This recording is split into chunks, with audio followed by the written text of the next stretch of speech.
This is Akashvani. In the program Spotlight, now we bring you a discussion on strengthening partnership between India and Singapore. The participants are Professor Swaran Singh, International Relations Expert, and Deeksha Saksena, Akashvani Correspondent. India and Singapore enjoy historically strong ties. The bilateral relationship between the two countries will complete 60 years next year. Prime Minister Modi has visited Singapore a couple of times and now in his third term paid a 2-day visit to Singapore. He had multiple engagements in Singapore and met the President, Prime Minister and several other dignitaries. To discuss more on this, I am joined by Professor Swaran Singh. Professor Singh, welcome to the show. Thank you. Professor Singh, to begin with, I would like you to give a brief background of the India-Singapore bilateral relationship over the years. I think apparently there are many ways one can look at India-Singapore relationship. More contemporary times, we see that India has been focused on what is called Look East to Act East policy to now Indo-Pacific vision and strategy and also look Far East and so on. And in this entire very dynamic and rapidly growing region where India is engaging, Singapore is seen as a kind of a very important relationship which could either be seen as a springboard for India or hub of India's engagement. To give a simple example, India has about $122 billion worth of trade with ASEAN countries, of which about 30%, which is about $35 billion, is only with a small country called Singapore. And I think that underlines the kind of unusual relationship India has. Indeed, earlier we used to hear Mauritius being the source of foreign direct investment in India. Last year, Singapore was the largest source of India's foreign direct investment. Indeed, in the last 24 years, $160 billion worth of investments have come from Singapore. So in contemporary terms, Singapore is very significant. One could also go back to ancient history of Chola dynasty, when entire India's cultural and commercial focus was in that region. During British time, there was an equation when indeed Bengal presidency used to control this whole region, which today is Singapore and areas around it. So in many ways, Indian diaspora, for example, 10% of Singapore's population is that of Indians. So multiple ways. Also Singapore has India as the fourth largest source of tourism, tourists going to Singapore. So in many ways, and of course that has resulted in a whole spectrum of relationships of defense and security, maritime security, economic, political, social, all kinds of relationships. This visit very clearly had a focus on future-looking kind of partnerships that India wants to build, and therefore focus was on areas of semiconductor, of artificial intelligence, of skill building and so on. That underlines the complementarity of a relationship. Singapore has deficits of physical space and manpower. India can complement that very clearly, and therefore I think both see enormous advantage and win-win kind of an opportunity for both Singapore and India to take their relationship, what is being called now, to the next level. And I think that has been the focus of this particular visit, which is actually the fifth visit of Prime Minister Narendra Modi to Singapore. Professor Singh, you highlighted the FDI inflows from Singapore, and you have rightly mentioned that one of the largest FDI inflows in India comes from Singapore. I would like to bring your focus now on the importance of ASEAN-India Trade in Goods Agreement. Both the Prime Ministers had a discussion on this, and prior to Prime Minister's visit, the External Affairs Ministry also spoke about it and said that the officials will push to have a discussion on it. So what do you feel, how has this been in focus during the talks between both the leaders? Invariably, Singapore definitely sets the tone of how rest of the 9 ASEAN countries would also be engaging India. Incidentally, this was also the first prime ministerial visit to Brunei by Indian Prime Minister, which also is going to open up a whole lot of new cooperation for India and other ASEAN countries. And Singapore in that sense is an indicator of how things will move between India and ASEAN. What is very interesting is also to note that Singapore, right from Lee Kuan Yew, the father of Singapore nation, has been looking at their relationship with China and India as two wings of the bird that is going to take the flight.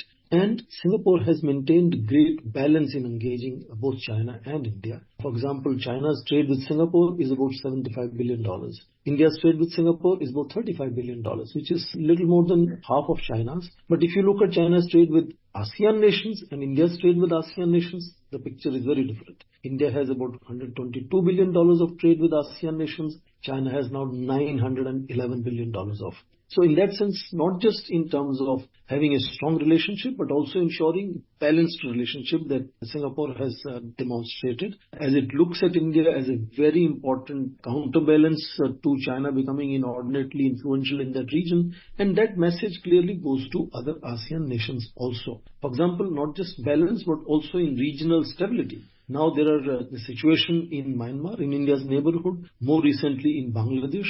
And Bangladesh, Myanmar also have a strong relationship because of Bangladesh having received Rohingya refugees there. So this disruption of situations in neighboring countries again makes India and Singapore important stakeholders in ensuring political stability is revived in these regions. And since the world now hopes ASEAN to take the lead in resolving issues in Myanmar, I think that kind of sharing of notes between India and Singapore on what is happening in Myanmar, how to resolve that issue is important. So ensuring that ASEAN nations become dynamic, prosperous, stable is also part of that vision that India has as India seeks to expand trade, investment and joint development partnerships with several ASEAN countries. And for all of these, Singapore provides, I think, an ideal template of how to build that cooperation with emerging India, which is seeing 8% plus growth rate, expected to be the third largest economy, maybe even earlier than 2030, because the trends of yen devaluation in Japan and recessionary trends in Germany mean that India could be third largest earlier than 2030. And then there are expectations world would have, howsoever distant third India is.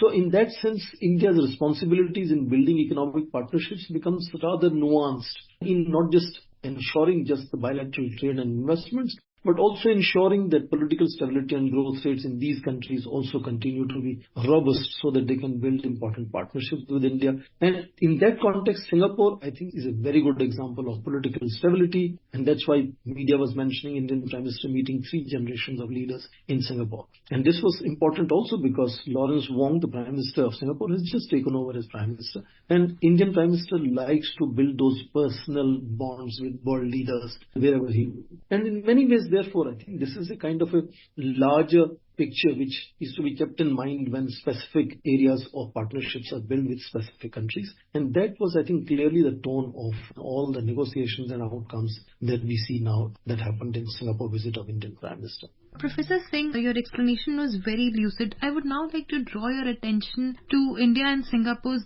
deep and long-standing defense relationship, and this figured in the talks between the two leaders. In your opinion, how important is strong defense ties between both the countries? How important it is for the Indo-Pacific to have a strong India and Singapore relationship? I think it is important then to understand that defense cooperation between India and Singapore goes as far back as early 90s. In fact, 1994 onwards, India and Singapore navies have been doing joint naval exercises called Melan, which is much larger, and bilateral, which is Simbex exercise. And from there, we had moved forward to focusing on defense cooperation. And in defense cooperation, in 2003, the first defense cooperation agreement was signed, which involved mutual military trainings, developing military technologies, focusing on maritime security, fighting terrorism and so on. And that same agreement was later expanded and revived again in 2017, which separately focused on armed forces, army, navy, and even India and Singapore even have had air exercises. So militaries of two sides have been really constantly been cooperating together, and that has ensured that the strategic partnership, that was the way India and Singapore defined their relationship in 2015, which is now become comprehensive strategic partnership with this visit, involved all possible sectors, including now access to mutual military bases. For example, Indian ships in the region can have access to Changi Naval Base for refurbishing, replenishing, resting, which is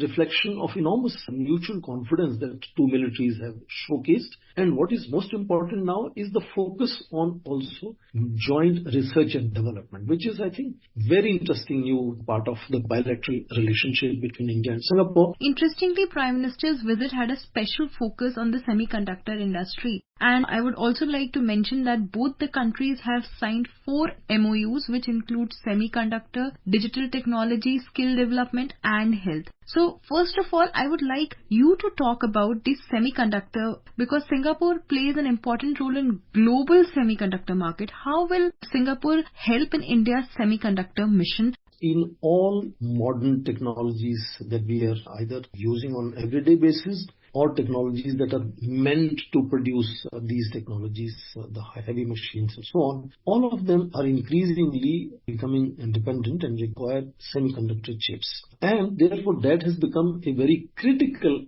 component for any advanced manufacturing of any country.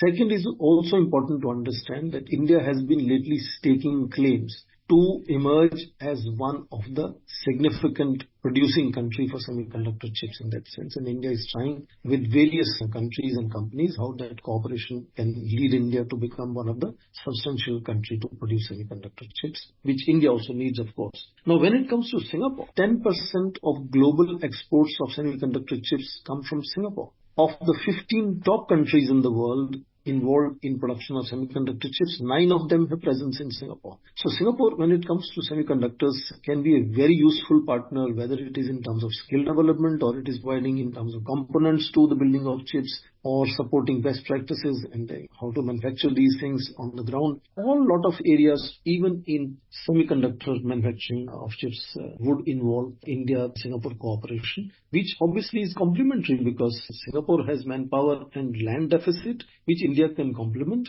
And therefore, indeed, skill development is common to all the 4 MOUs signed, whether they are in other sectors of healthcare, of education, of telecommunications and so on, and semiconductors. So I think complementarity of a relationship is very significant. And if one has to pick and choose one sector where I think the focus was in achieving, forward movement in partnership, definitely semiconductor sector was the most important sector where India and Singapore wants to build a very strong partnership. Rightly said, Professor Singh. The other important area which was the focus of Prime Minister's visit was the digital technologies. And both the Prime Ministers have welcomed the signing of MOU on cooperation in the field of digital technologies and affirmed common interest in the area of AI and cyber security. I would also like to remind listeners that both the Prime Ministers commended the success of UPI and Pay Now linkage which happened last year. Professor Singh, I would now like you to make us understand how are both the countries advancing when it comes to digital technologies? I think India has become a very unique kind of an example, particularly in terms of large-scale use of digital public infrastructure, DPIs. That's one. Second, India has also become a unique example of sharing these advanced online platforms for free. In fact, historically, advanced technologies were never available for free, either were not available or were available for high costs. So that again puts India in a very, very interesting, unique situation. And that makes India attractive also in that sense of being able to develop online platforms, whether it is to deal with pandemic or we deal with digitalization of economic transactions, online payments and so on, which is interesting because Singapore otherwise is technically very advanced, very digitalized economy. And there are sectors where India has done experiments of an enormous large scale in that sense and have proven that these large-scale experiments can be really fruitful. So both, I think, can be complementary. Professor Singh, lastly, very important pillar of the relationship between the two countries is the people-to-people ties. And I would also like to mention here that around 3.5 lakh Indians reside in Singapore. And also both the Prime Ministers had a word about the people-to-people and cultural linkages. Absolutely. There's a large number of, I'm told about 10% of Singapore population is people of Indian origin or Indian citizens. Then India is the 4th largest supplier of tourists into Singapore. And if you look at Prime Minister Modi's foreign policy focusing on engaging diaspora and underlining the cultural linkages, that creates pro-India and India-friendly constituencies in all these countries. And Singapore already has enough influence of Indian diaspora into their politics, into their economy. And that means that India has these friendly constituencies in Singapore, which are going to support that kind of orientation of Singapore leadership in engaging India much more seriously. Professor Singh, thank you so much for this lucid explanation on India-Sri Lanka bilateral relationship. Thank you so much. You were listening to a discussion on strengthening partnership between India and Singapore. The participants were Professor Swaran Singh, International Relations Expert, and Deeksha Saksena, Akashvani Correspondent.